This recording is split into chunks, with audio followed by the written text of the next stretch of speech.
Good morning and welcome to our call-in show on COVID-19. I'm Anjali Istewal, and answering your questions will be two doctors who are joining in right now.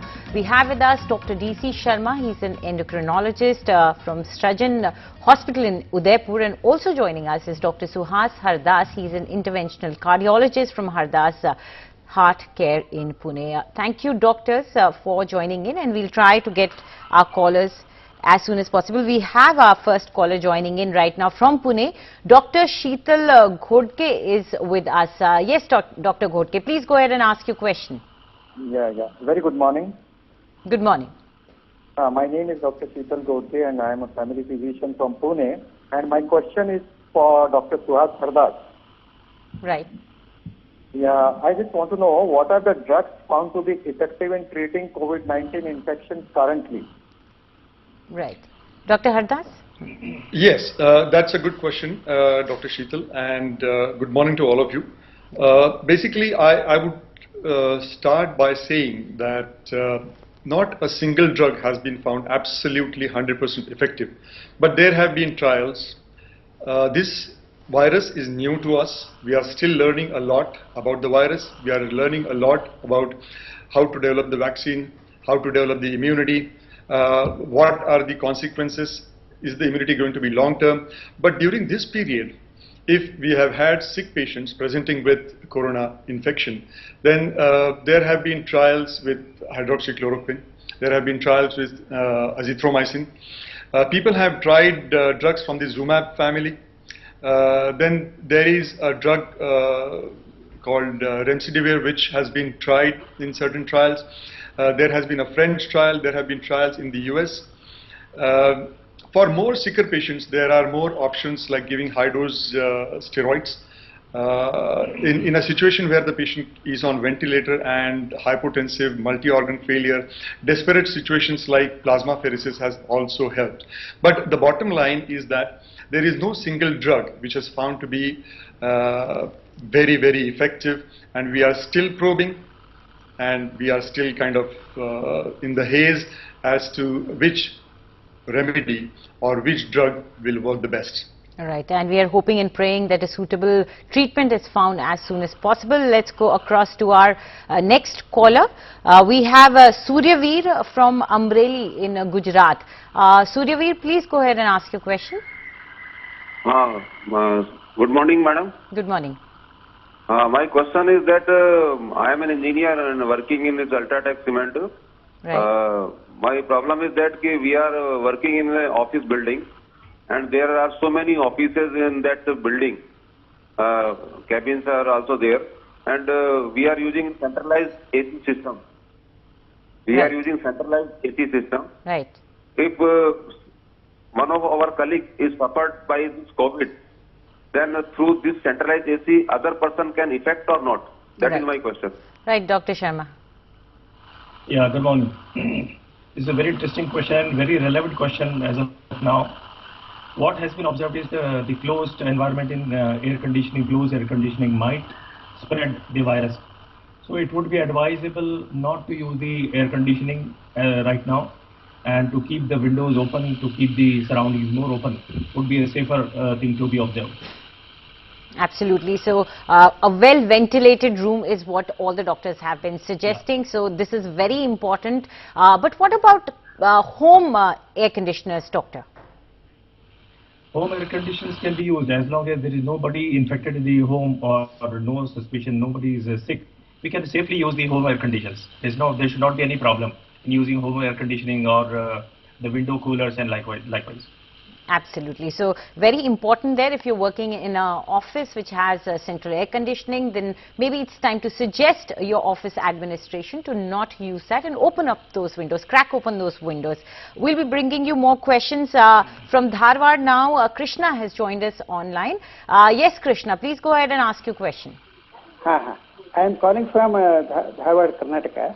Right. Hello? Yes, we can hear you. Please go ahead. My question is that, hello? Yes, my we can hear you. question is that, what measures are to be taken with regard to vegetables and fruits?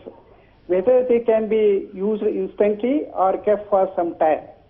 Right. Let's say about 48 hours like that. So fruits is something that they're concerned about, eatables like fruits or vegetables, doctor. Yeah.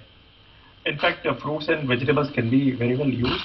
I mean, the only precaution to be observed is wash them thoroughly, wash them repeatedly, maybe with the lukewarm water or warm water, and you can safely use the fruits. There should not be any problem in using the fruits and vegetables.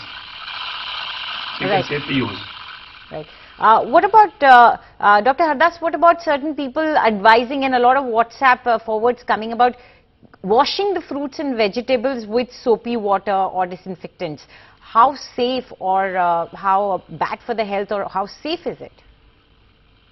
I think once again it's a grey zone. We really do not know. We pretty well sure know that sanitizing yourself, sanitizing your hands with soap, with sanitizers, with alcohol-based sanitizers definitely works.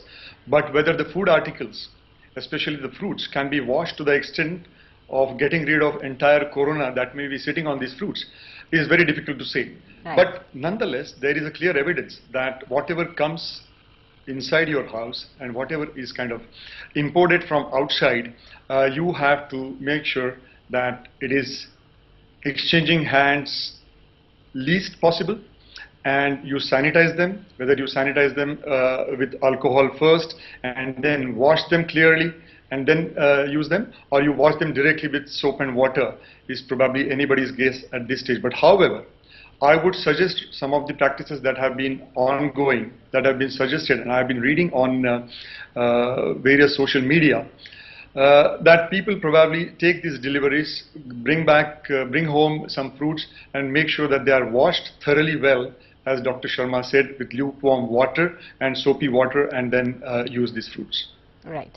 Okay, so be very careful with what you're bringing into your house. Joining us from Udaipur now is Dr. V.K. Goyal. Dr. Goyal, please go ahead and ask your question. Hello, madam.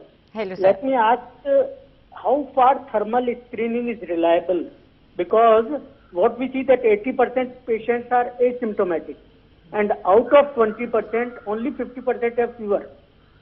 And there can be many causes of fever in the summer season. Absolutely. And we are doing thermal screening at airport, institution, hospitals. How far it is correct? Yes. So thermal screening has been the first step towards, all the precautions that everybody is taken. Dr. Sharma, would you care to answer? Yeah, sure. Thermal screening is just one part of the overall screening, because before thermal screening we usually ask the patient, we take a thorough history of person being in any contact with the corona patient, and is there any history of cough, fever, body aches, or any prodromal symptoms. If such symptoms are there, obviously person should be screened to further investigation. And the thermal screening just a part. As questioned by Dr. Goyal, thermal screening could be negative initially because there may not be fever. Some 20, 30, 40% patients may not have fever for 2, 3, 4 days. They may be asymptomatic for initial week. Still, they may be active cases and maybe spreading the virus. So, but still, thermal screening is just a part. If somebody is found to be having pyrexia fever, certainly this patient requires further evaluation and to be kept under observation. Right. So can I add something to this? 100%. Yes, absolutely, Yeah, sure. Dr. Hardas. I think, Dr. Sharma, you're absolutely right, but it also provides a very rapid isolation or a screening tool, because in a mass screening, and sometimes that the fever can be because of variety of other causes, but nonetheless it is a tool which is very, very easily available, and it can probably detect people in problem, people who are actually patients and not just asymptomatic carriers, and help isolate these patients as soon as possible. So it's a good quick test to isolate people who are infected or who are at a higher risk of having problems. Right, absolutely. It's time to employ almost every tool that we have, no matter how small or big. Joining us now is Mr. Qureshi from Nanded. Mr. Qureshi, please go ahead and ask your question. Hi, sir. Dr. Suhas Hardas, sir. Very good morning. Sir, my question to you is that are there any other pathies effective in COVID-19 like homeopathy or Ayurveda? And my second question is what precautions a heart attack patient should take in these days? Yes, Dr. Hardas. That's a good question, Mr. Qureshi, because I think it is very, very relevant, and we know. I will first answer the second half of your question. What precautions should be taken by cardiac patients?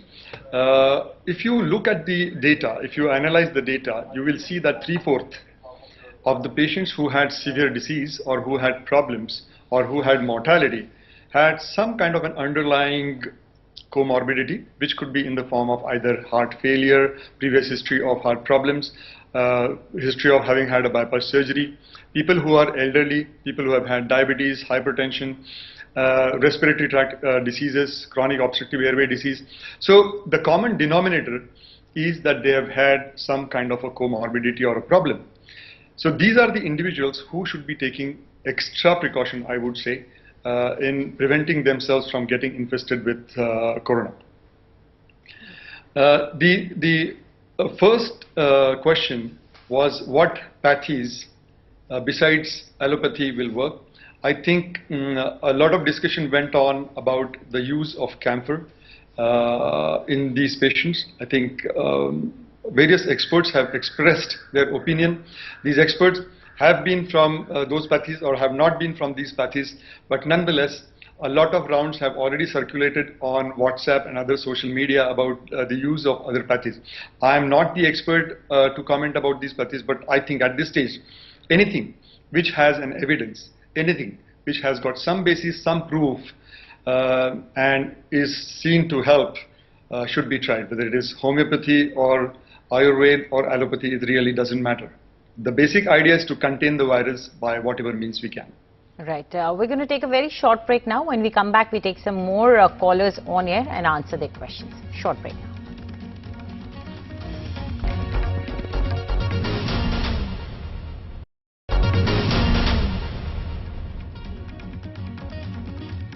Welcome back. We are answering your questions, and with me are two doctors, Dr. DC Sharma and Dr. Suhas Hardas, joining in on video calling. Let's take our next caller on air. We have Shailesh calling in from Pune. Yes, Shailesh, please go ahead and ask your question. Good morning, doctor. My question is to Dr. Hardas, cardiologist. Recently, one of my relatives had an angiography done, and bypass surgery was suggested to him. But due to this pandemic, he has been advised to wait for a time. Now, I would like to know from Dr. Hardas, what is his suggestion in during this time, and now what should I be doing? That's my question. Right. Shailesh, as I understand, you are saying that one of your relatives has had an angiography just before the pandemic began, and now he's stuck and he's being advised otherwise. Is that right? Okay, the answer to this is that if he has had an angiography and it mandates the need for bypass surgery, he will need bypass surgery at some point in time. But it is up to your cardiologist, it is up to your cardiac surgeon to decide whether he should have it as an emergency or semi-emergency procedure, even during this lockdown. And there are instances where an unstable patient requiring immediate surgery have been operated and are being operated as we talk today. But it is up to your cardiologist to decide if this person can wait until the lockdown is over, a normalcy begins, and thereafter we are in a better shape to deal with these patients. So I think the answer is it depends upon whether the patient is unstable, not unstable, whether the patient can definitely wait for some more time when the picture becomes clearer, so that we will be able to cater to these patients electively and in a better fashion. Absolutely, and you must have a dialogue with the doctor who's treating the patient. Correct. We've got Ravi joining in from Chennai right now. Yes, Ravi. I'm sorry, we have Pradeep from Trishur right now. Yes, Pradeep, please go ahead and ask your question. Yes, hello. जी नमस्कार, मैं केरल में हूँ, त्रिशूर में. अभी जून के महीने में यहाँ बारिश बहुत ज्यादा आने वाली है. Monsoons are going to hit the coast of Kerala. My question, sir, is that would the situation exacerbate, or would this infection increase with the onset of monsoons and it rains cats and dogs in Kerala? and what are the precautions that we can take in this regard? Please remember that in Kerala during monsoon, there are special diseases which come like chikungunya and some other kinds of fevers which are there every monsoon season. Right. Now with the COVID along with that, please advise some precautions which we can take in advance as individual citizens. Thank you very much. Right. Dr. Hardas, weather and its effect on the disease has been on everyone's mind. This has been said that countries which have a very hot weather, countries which have a very, very dry weather, will be partially immune to the bad effects or to a devastating spread of coronavirus. And probably the overall spread of this virus across the countries that we have seen are affected clearly shows that. Very, very cold countries and very hot countries are affected to a lesser extent. Now, what happens with the onset of monsoon is that probably we will have more fomites. We will have insects, we will have flies, which will easily carry these droplets from place to place.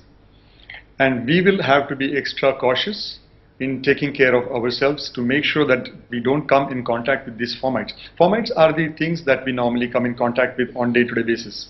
For example, I touch the tabletop and then I touch my face. So I'm carrying that pathogen or carrying that virus straight from the tabletop onto my face. And it has been estimated that we touch our face 20 times a day.